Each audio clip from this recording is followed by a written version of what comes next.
Hello children, हमारे इस video का टॉपिक है resistance connected in AC circuit. तो यहाँ पे आप देख सकते हो मेरे पास एक रेजिस्टर है और उसे मैंने एसी वोल्टेज दिया हुआ है, AC sinusoidal voltage. Sinusoidal voltage मैंने इसीलिए दिया है क्योंकि ज़्यादातर जो डोमेस्टिक सप्लाई है, ज़्यादातर आपके घर में जो वोल्टेज होता है वो साइनोसॉइडल होता है। तो आपके घर में इस तरीके का एक साइनोसॉइडल वोल्टेज है और उससे हमने एक रेजिस्टर को कनेक्ट कर दिया है। तो देखते हैं रेजिस्टर किस तरह से बिहेव करेगा। हमें पता है रेजिस्टर ओम्स लॉ फॉलो करता है, तो मैं ऐसा लिख सकता हूं, by Ohm's law V is equals to IR। लेकिन जो वोल्टेज है वो है VP साइन ओमेगा टी। जो वोल्टेज हम दे रहे हैं वो साइनोसॉइडल है, तो वोल्टेज है VP sine omega T is equals to current है I और रेजिस्टर है R। देयरफॉर कितना करंट फ्लो होने लगेगा? I is equals to VP divide by R sine omega T. तो चिल्ड्रन, अगर आप वोल्टेज और करंट को देखो तो इसमें कोई खास बात नहीं है। यह है वोल्टेज और यह है करंट, और दोनों में फेज डिफरेंस कितना है? यहां पे भी साइन ओमेगा टी है, यहां पे भी साइन ओमेगा टी है। तो क्या पता चला हमें? Phase difference between current and voltage is 0 for a resistor. यानी अगर एक रेजिस्टेंस है तो उसका करंट भी साइन ओमेगा टी है और उसका वोल्टेज भी साइन ओमेगा टी, मतलब जो फेज डिफरेंस है करंट और वोल्टेज में वो 0 है। इसका मतलब ये होता है कि अगर वोल्टेज इंक्रीज होगा तो करंट भी इंक्रीज होगा, वोल्टेज डिक्रीज होगा तो साथ साथ करंट भी डिक्रीज होगा। तो जैसा जैसा वोल्टेज करेगा वैसा वैसा करंट भी करेगा।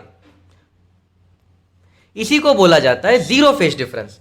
यानी करंट और वोल्टेज में फेज का कोई भी फर्क नहीं है, जैसा जैसा वोल्टेज करेगा वैसा वैसा करंट करेगा। तो अगर मैं इसका फेजर डायग्राम बनाऊं, यह है इसका फेजर डायग्राम।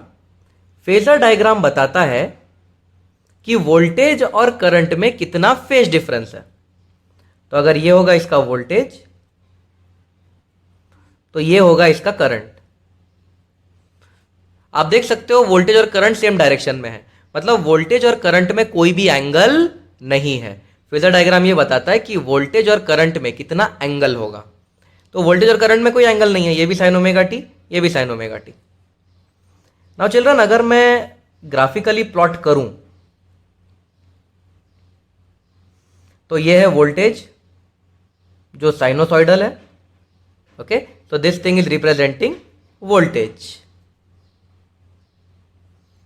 और चिल्ड्रन, वोल्टेज की पीक वैल्यू क्या है? VP। तो वोल्टेज की जो पीक वैल्यू है वो VP है। और करंट भी कुछ ऐसा ही होगा। देखो, करंट भी साइनोसॉइडल है, जो मैं डॉट डॉट डॉट डॉट बना रहा हूं वो करंट रिप्रेजेंट कर रहा है। तो ये dot dot dot dot dot बनाया हुआ है ये करंट है, और इस करंट की पीक वैल्यू है, करंट की पीक वैल्यू है peak voltage divide by R। तो चिल्ड्रन, आप देख सकते हो अगर वोल्टेज बढ़ रहा है तो करंट भी बढ़ रहा है, वोल्टेज कम हो रहा है तो करंट भी कम हो रहा है। वोल्टेज ने डायरेक्शन रिवर्स किया तो करंट ने भी डायरेक्शन रिवर्स कर दिया। जैसा वोल्टेज कर रहा है वैसे ही करंट कर रहा है। इसे हम कहते हैं जीरो फेज डिफरेंस। तो वोल्टेज और करंट में कोई भी फेज डिफरेंस नहीं होता रेजिस्टर सर्किट में। अब देखते हैं जो रेजिस्टर है वो कितना पावर कंज्यूम करेगा। तो चिल्ड्रन, जो पावर रेजिस्टर कंज्यूम करेगा उसे हम क्या लिख सकते हैं? V इंटू आई। यही होता है पावर, वोल्टेज इंटू करंट। तो ये जो पावर कंज्यूम करेगा ये होगा, वोल्टेज है V peak sine omega T, current है V peak divide by R sine omega T. तो वोल्टेज का वैल्यू और ये है करंट का वैल्यू। देयरफॉर जो पावर ये कंज्यूम करेगा ये हो जाएगा V peak square divide by R into sine square omega T. ये होगा इसका पावर। इसे कहते हैं इंस्टेंटेनियस पावर।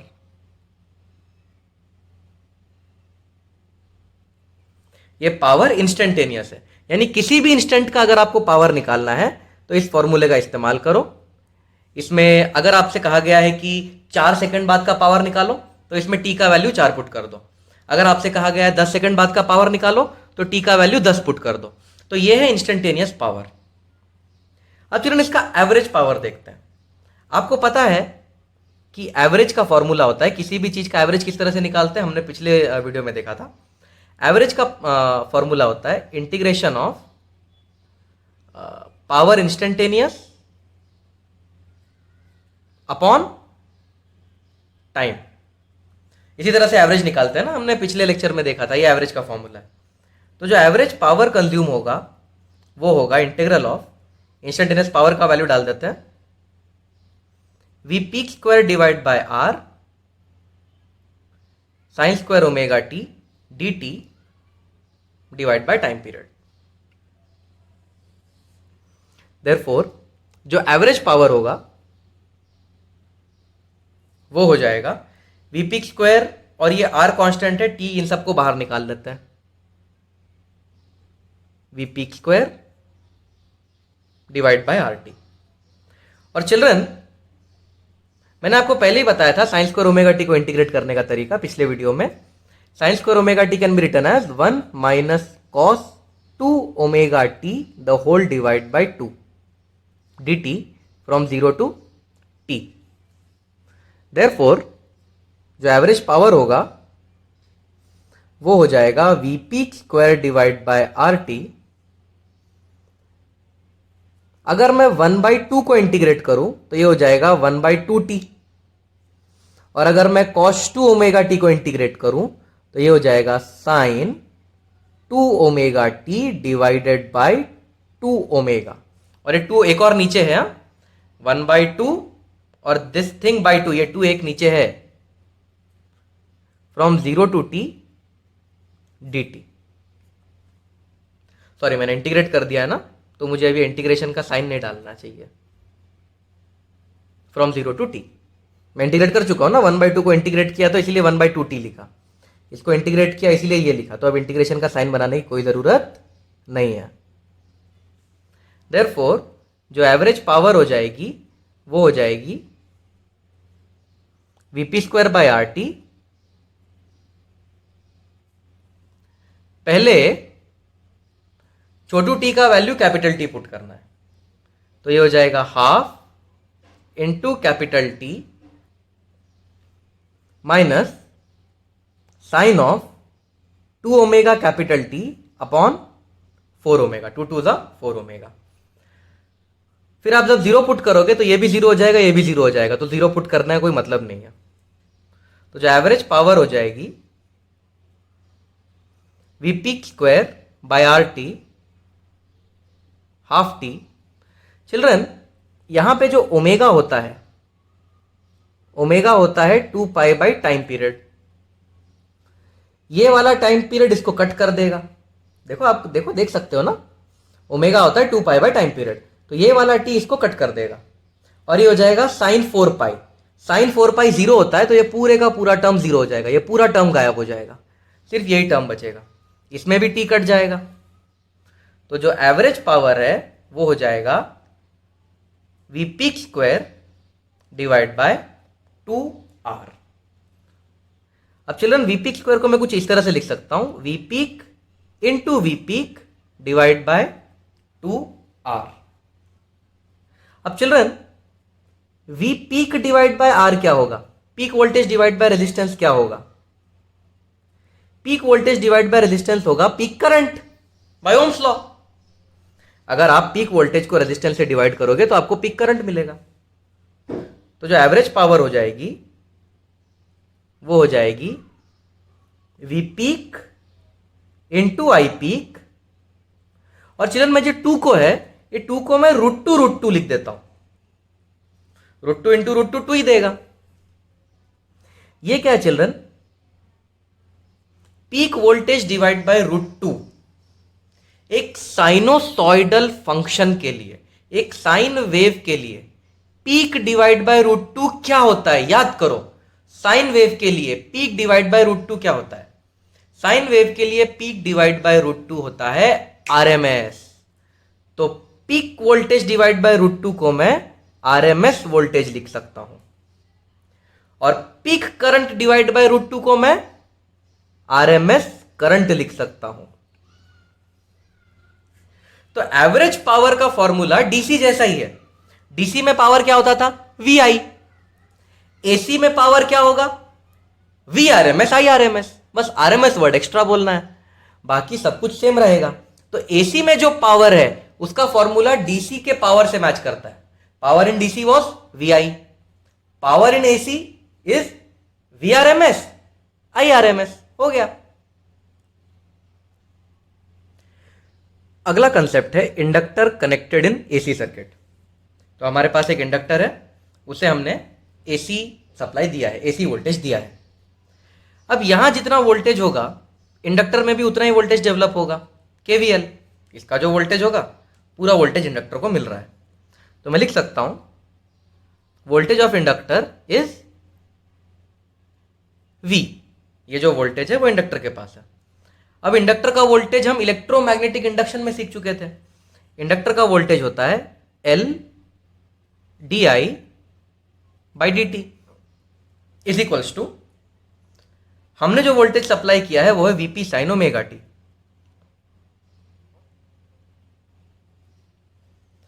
तो चिल्ड्रन dt को यहां ले लेते हैं।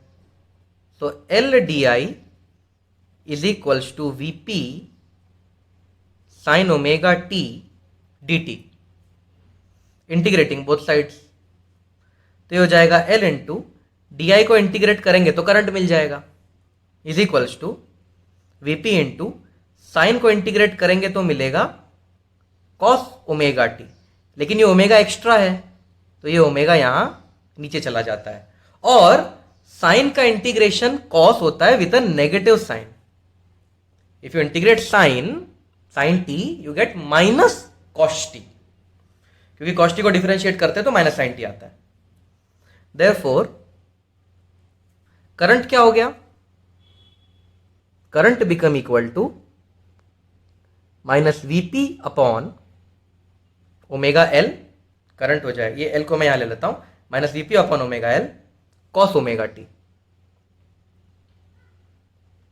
नाउ चिल्ड्रन, आपने 10th स्टैंडर्ड में एक ट्रिग्नोमेट्री की आइडेंटिटी तो पढ़ी ही होगी।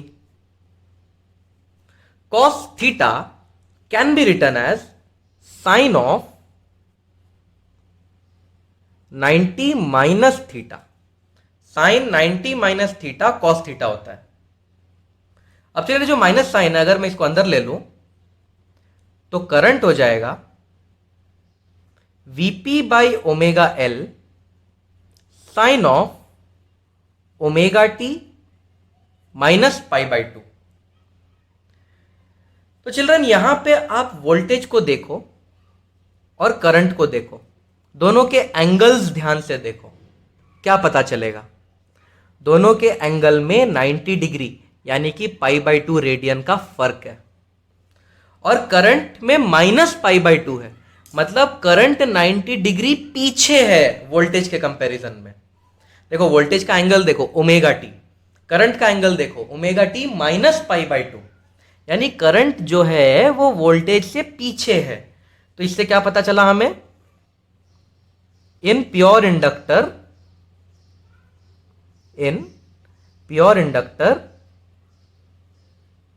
Current lags the voltage. Lag मतलब पीछे चलना, करंट वोल्टेज से पीछे चल रहा है बाय 90 डिग्री। 90 डिग्री को आप π/2 रेडियन भी लिख सकते हो। तो क्या पता चला? प्योर इंडक्टर में जो करंट होता है वो वोल्टेज से 90 डिग्री पीछे चलता है, 90 डिग्री लैग करता है। तो चिल्ड्रन, इसे फेज डायग्राम में कुछ इस तरीके से दिखाया जाता है। अगर ये है वोल्टेज तो करंट 90 डिग्री लैग कर रहा है। चिल्ड्रन, 90 डिग्री लैगिंग को हम क्लॉकवाइज बनाते हैं फेजर डायग्राम में। तो यहां से अगर मैं वोल्टेज से क्लॉकवाइज जाऊं, करंट को लैग करवाऊं, इसमें करंट कुछ इस तरीके से बनेगा। यह है करंट ऑफ इंडक्टर, तो यह है वोल्टेज ऑफ इंडक्टर, यह है करंट ऑफ इंडक्टर, और यह 90 डिग्री क्लॉकवाइज, क्लॉकवाइज मतलब लैगिंग यानी कि पीछे मानेंगे हम। तो यह है फेजर डायग्राम एक इंडक्टर का। तो इंडक्टर में करंट वोल्टेज के 90 डिग्री लैग होता है, 90 डिग्री पीछे चलता है। और ऐसा क्यों? क्योंकि लेंज लॉ बोलता है कि इंडक्टर तुरंत करंट को चेंज होने नहीं देगा। अब सबने लेंज लॉ तो पढ़ा ही है इलेक्ट्रोमैग्नेटिक इंडक्शन में। तो लेंज लॉ बोलता है कि inductor will not allow current to change quickly. तो वोल्टेज तो चेंज हो जाएगा, लेकिन करंट को चेंज होने में टाइम लगेगा because of Lenz law. So inductor will not allow quick change in current, यह आपको याद रखना है। इंडक्टर तुरंत करंट को चेंज होने नहीं देगा, इंडक्टर करंट को चेंज होने में थोड़ा टाइम लगाएगा। तो वोल्टेज तो जल्दी चेंज हो जाएगा, पर इंडक्टर थोड़ा सा लेट चेंज होगा। इंडक्टर का करंट लेट चेंज होगा वोल्टेज के कंपैरिजन में। तो अगर मैं इस बात को एक डायग्राम से बना के बताऊं तो डायग्राम कुछ ऐसा होगा। मान लेते हैं ये वोल्टेज है,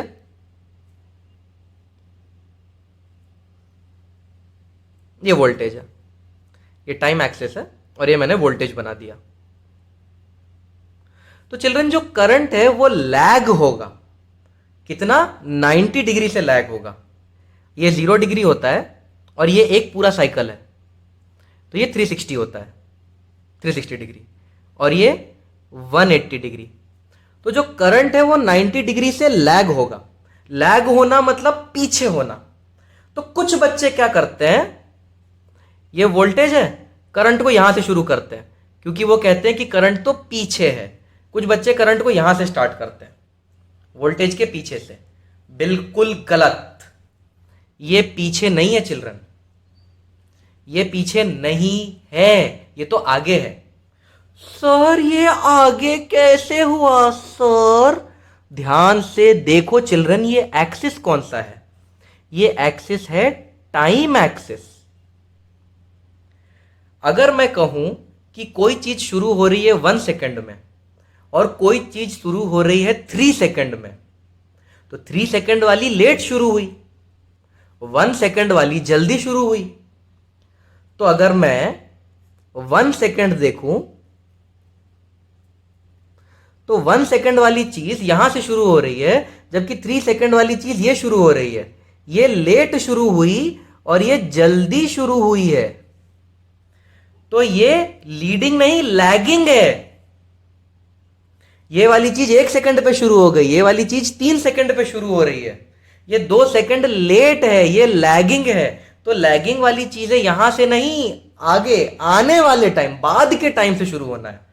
तो ये 90 डिग्री है, तो जो करंट है ये यहां से शुरू होगा। तो करंट कुछ इस तरीके का बनेगा।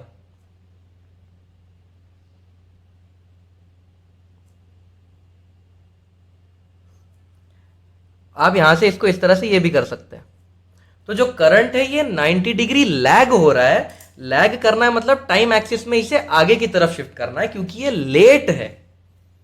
ओके, तो जो डॉटेड बनाया है ये करंट है।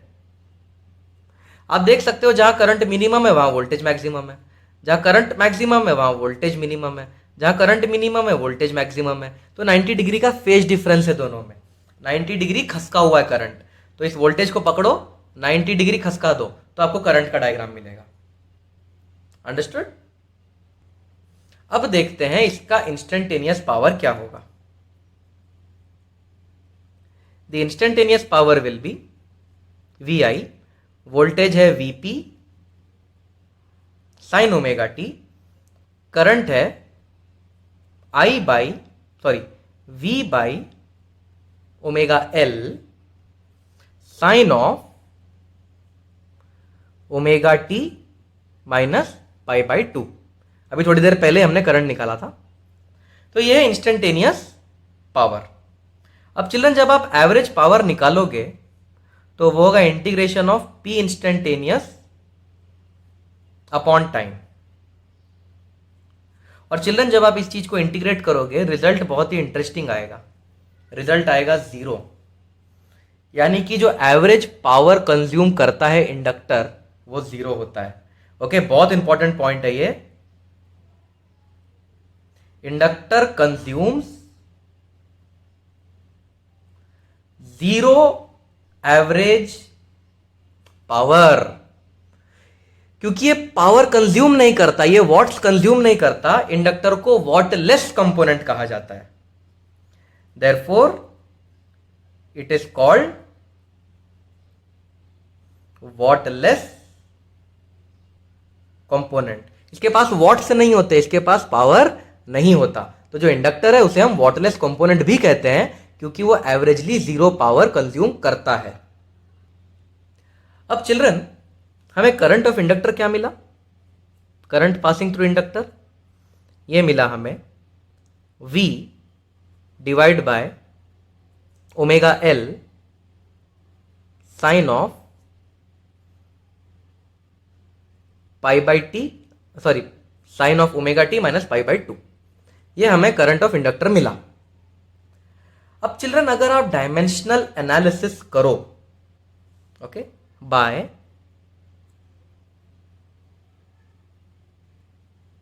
Dimensional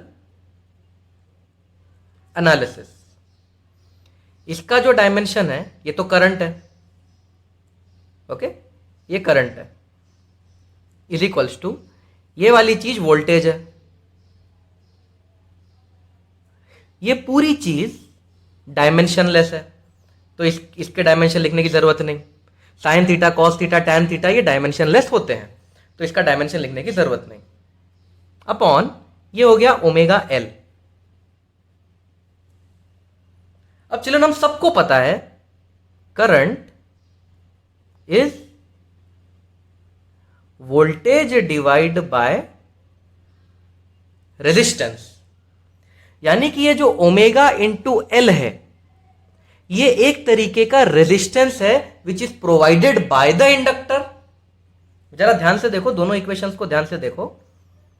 therefore omega into L is a type of resistance provided by the inductor to the current. ये जो ओमेगा एल है ये करंट को रोकने की कोशिश कर रहा है, इसके जो यूनिट है, इसका जो डायमेंशन है वो रेजिस्टेंस से मैच होता है। So omega L is something related with resistance, omega L is resisting the current.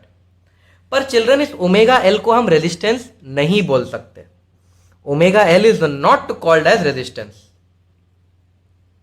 Omega L is not called as resistance। ये ओमेगा इंटू एल क्या है? Omega into L is the opposition provided by inductor to the current. Omega L क्या है? Omega L is the opposition provided by the inductor to current, यानी ये omega L कुछ कुछ resistance जैसा है, पर हम इसको रेजिस्टेंस नहीं बोल सकते, क्योंकि रेजिस्टेंस तो प्रॉपर्टी है रेजिस्टर की। Resistance is the property of resistor, resistor नहीं है, ये तो इंडक्टर है, तो इसीलिए ओमेगा एल को नया नाम दे दिया। Omega L is called as inductive reactance. और इंडक्टिव रिएक्टेंस क्या है? Inductive reactance is the opposition provided by the inductor to the current. तो करंट को जो अपोज करे वो इंडक्टिव रिएक्टेंस है। इंडक्टर जब करंट को अपोज करता है तो उसे रेजिस्टेंस नहीं कहते, इंडक्टर जब करंट को अपोज करता है तो उसे इंडक्टिव रिएक्टेंस कहते हैं। तो इंडक्टिव रिएक्टेंस को XL भी लिखा जाता है, इंडक्टिव रिएक्टेंस, और इसका फॉर्मूला है ओमेगा इंटू एल। तो जो इंडक्टिव रिएक्टेंस है ओमेगा होता है 2 पाई इंटू फ्रीक्वेंसी, तो ये है इंडक्टिव रिएक्टेंस का formula 2 pi FL। Inductive reactance क्या करता है? Opposes current. ये चीज करंट को ओपीपी अपोजेस करंट। अब चिल्ड्रन आप देख सकते हो इंडक्टिव रिएक्टेंस फ्रीक्वेंसी पे डिपेंड कर रहा है। Inductive reactance is directly proportional to frequency, यानी कि अगर फ्रीक्वेंसी लो होगी तो इंडक्टर करंट को अपोज नहीं करेगा। At low frequency inductor provides low opposition, और अगर फ्रीक्वेंसी हाई हो गई तो इंडक्टर ज्यादा अपोज करेगा। अगर मैं एक्सेल का ग्राफ बनाऊं, एक्सेल वर्सेस फ्रीक्वेंसी का, तो ये ग्राफ कुछ ऐसा बनेगा। यानी कि जैसे जैसे फ्रीक्वेंसी बढ़ाओगे इंडक्टर करंट को अपोज करता जाएगा करता जाएगा। जीरो फ्रीक्वेंसी पे इंडक्टर कुछ अपोज नहीं करेगा।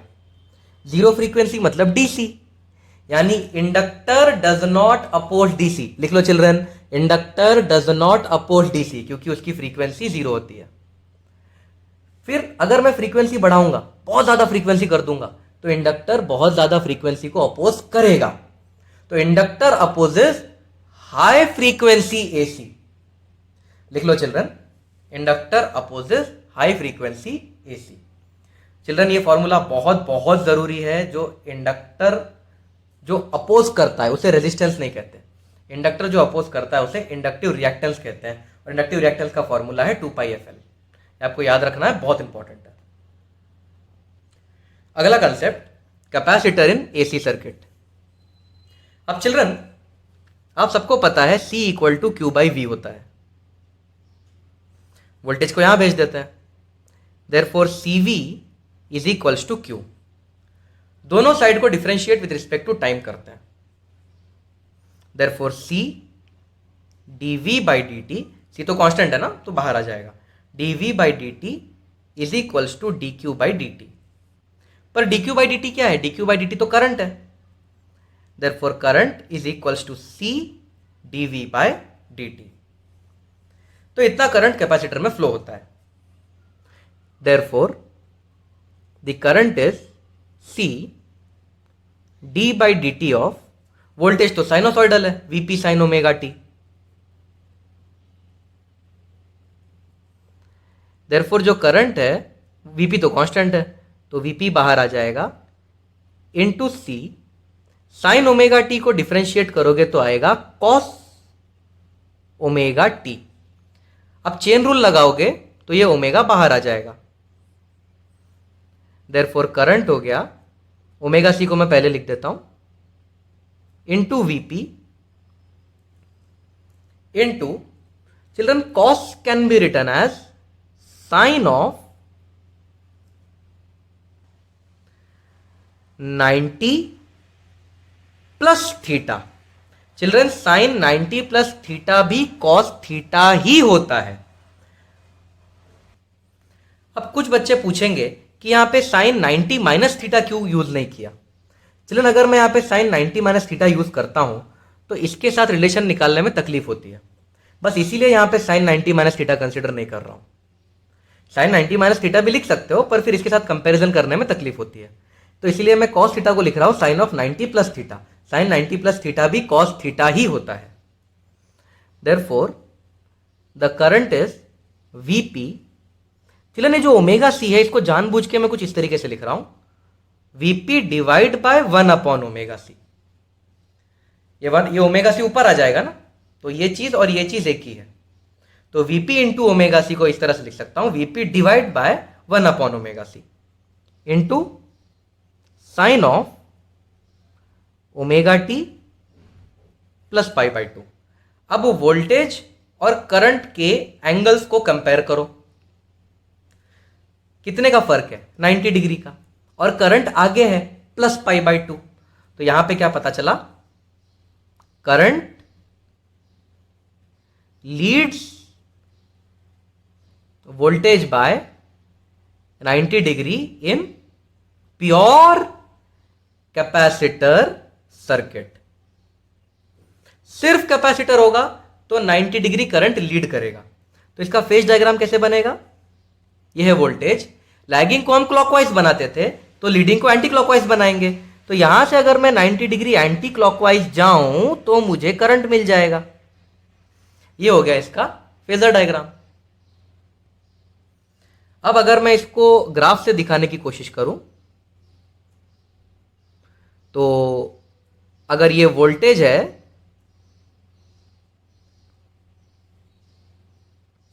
अगर ये वोल्टेज है तो करंट 90 डिग्री लीड होगा। लीड होगा मतलब आगे नहीं बनाना चिल्ड्रन, आगे लैगिंग होता है। ओके, टाइम में अगर आप आगे बनाओगे, टाइम एक्सिस में कोई चीज आगे बनाओगे मतलब वो चीज बाद में शुरू हुई है, लैग हुई है। तो यहां पे 90 डिग्री लीडिंग बनाना है, तो यहां से शुरू करना है आपको करंट को, और ये पार्ट नहीं बनाना है। इतना पार्ट मत बनाना, बाकी ये पार्ट बना देना।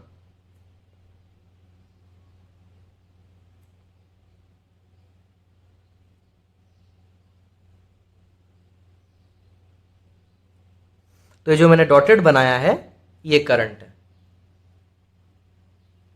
और ये वोल्टेज को पीछे लेके, अगर इस वोल्टेज को पकड़ के आप पीछे से बनाओगे तो करंट का डायग्राम मिल जाएगा।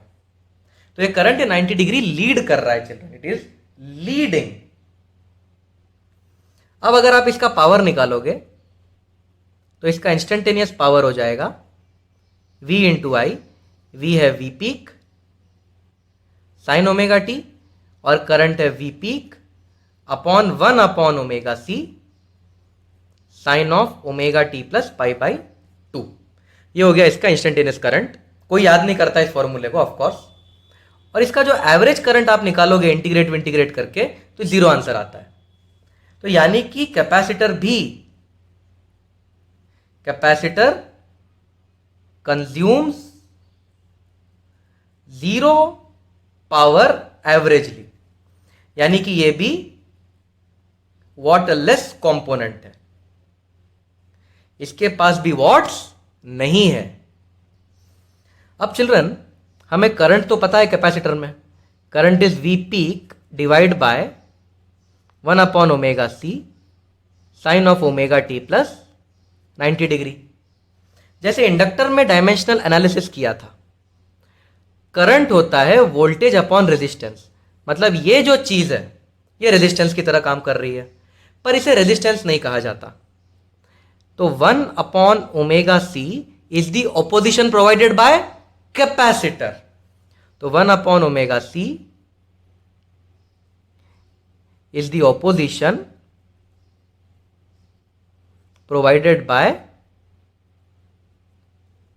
Capacitor to current. चलन इसको रेजिस्टर नहीं बोल सकते, रेजिस्टेंस नहीं बोल सकते, क्योंकि resistance is the opposition provided by resistor. तो चिल्ड्रन हमने पिछली चीज का नाम दिया था इंडक्टिव रिएक्टेंस, तो इस चीज का हम क्या नाम रखें? Capacitive reactance. तो 1 अपॉन ओमेगा सी को कहा जाता है कैपेसिटिव रिएक्टेंस, और इसे शॉर्टकट में XC लिखा जाता है। तो कैपेसिटिव रिएक्टेंस का क्या फॉर्मूला है? 1 अपॉन ओमेगा सी। ओमेगा होता है 2 पाई FC, यानी कि जो कैपेसिटिव रिएक्टेंस है वो इनवर्सली प्रोपोर्शनल टू फ्रीक्वेंसी है। अगर मैं इसका ग्राफ बनाऊं कैपेसिटिव रिएक्टेंस वर्सेस फ्रीक्वेंसी का, तो ये ग्राफ कुछ ऐसा बनेगा चिल्ड्रन। यानी कि अगर मैं फ्रीक्वेंसी जीरो कर दूं, यानी कि अगर मैं डीसी वोल्टेज बना दूं, फ्रीक्वेंसी जीरो मतलब डीसी वोल्टेज, अगर मैं डीसी वोल्टेज बना दूं तो जो कैपेसिटिव रिएक्टेंस है वो हो जाएगा इनफाइनाइट। देखो ना, अगर डिनोमिनेटर में जीरो डाल दूं तो XC हो जाएगा इनफाइनाइट, यानी कि कैपेसिटर डीसी को पास ही होने नहीं देगा, इनफाइनाइट कैपेसिटिव रिएक्टेंस देगा उसे, यानी कि इनफाइनाइट अपोज करेगा करंट को। Moral of the story, capacitor blocks DC, capacitor DC को पास नहीं होने देगा, उसे इनफाइनाइट कैपेसिटिव रिएक्टेंस प्रोवाइड करेगा, यानी कि इनफाइनाइट अपोजिशन प्रोवाइड करेगा। जबकि कैपेसिटर हाई फ्रीक्वेंसी एसी को अलाउ करता है। इंडक्टर का उल्टा है, इंडक्टर एग्जैक्ट उल्टा करता है। इंडक्टर डीसी को पास होने देता है, एसी को नहीं। कैपेसिटर डीसी को ब्लॉक कर देता है और हाई फ्रीक्वेंसी एसी को पास कर देता है। तो यह है कैपेसिटिव रिएक्टेंस का पूरा कंसेप्ट। चिल्ड्रन, इसमें ये जो फॉर्मूला ये आपको बाय हार्ट रखना है, बहुत ही काम का फॉर्मूला है। कैपेसिटिव रिएक्टेंस क्या होता है, ये बहुत ही काम की चीज़ है।